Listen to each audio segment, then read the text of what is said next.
राधे राधे। राधे राधे महाराज जी। महाराज जी, हमारे आध्यात्मिक कर्मों के अलावा जो सांसारिक उपाधियां हैं, जैसे पढ़ाई, नौकरी, विवाह, व्यापार, उन्नति आदि हमारे प्रारब्ध से मिलती हैं, तो उन्हें पाने का प्रयास हम करते हैं। वो हमारा प्रारब्ध करवाता है या वो हमारे नवीन कर्म में आता है? परिणाम प्रारब्ध होता है। जैसे हम बहुत बढ़िया पढ़ाई पढ़े और एक कम पढ़ाई पढ़े, तो कम पढ़ाई वाला लड़का पास हो गया और हम फेल हो गए। बहुत प्रयास किया लेकिन हम फेल हो गए। अब इसमें प्रारब्ध लागू हो गया। एक आदमी कम प्रयास करता है, बहुत धनी हो जाता है, और एक आदमी बहुत प्रयास करता है लेकिन धनी नहीं हो पाता है, तो उसमें प्रारब्ध काम करता है। हमारा साथ साथ क्रियमाण भी चलता है। प्रारब्ध परिणाम पे आता है।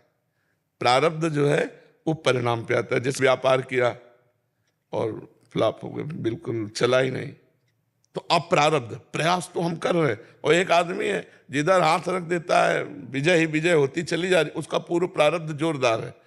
उतना माइंड नहीं है, उतना प्रयास नहीं है, लेकिन लाभ ज्यादा प्राप्त कर रहा है।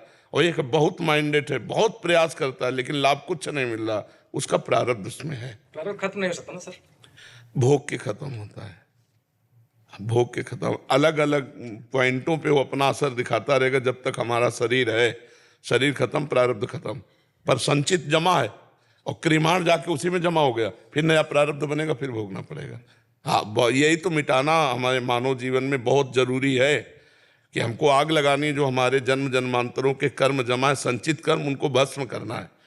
उनको भस्म करने के लिए नवीन कर्म करना पड़ेगा, और वो है भजन। भजन रूपी कर्म के द्वारा ही हम संचित कर्म को भस्म कर सकते हैं। दूसरा कोई ऐसा कर्म नहीं। दान, पुण्य, तीर्थयाटन, ये सब पुण्य के अंदर, शुभ कर्मों के अंतर्गत आएगा। लेकिन हम राधा राधा राधा, कृष्ण कृष्ण, राम राम, हरि शिव शिव जो नाम जपेंगे, उससे हमारा संचित कर्म भस्म हो जाएगा। सर अगर परहित किया जाए तो उससे कुछ कम हो सकता है? भगवत भावना से।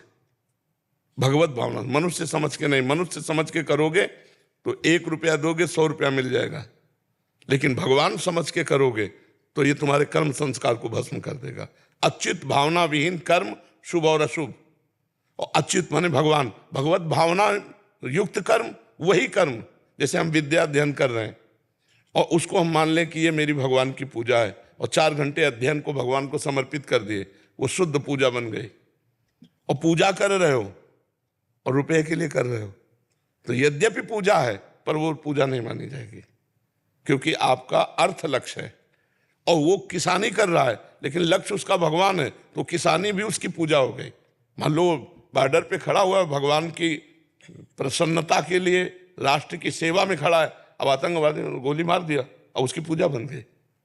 गोली मारना, हत्या करना भी पूजा बन गई। हमारा लक्ष्य क्या है, उद्देश्य क्या है, ये देखना खास बात है। कर्म उद्देश्य के साथ महान और नीच हो जाता है। उद्देश्य महान तो कर्म महान।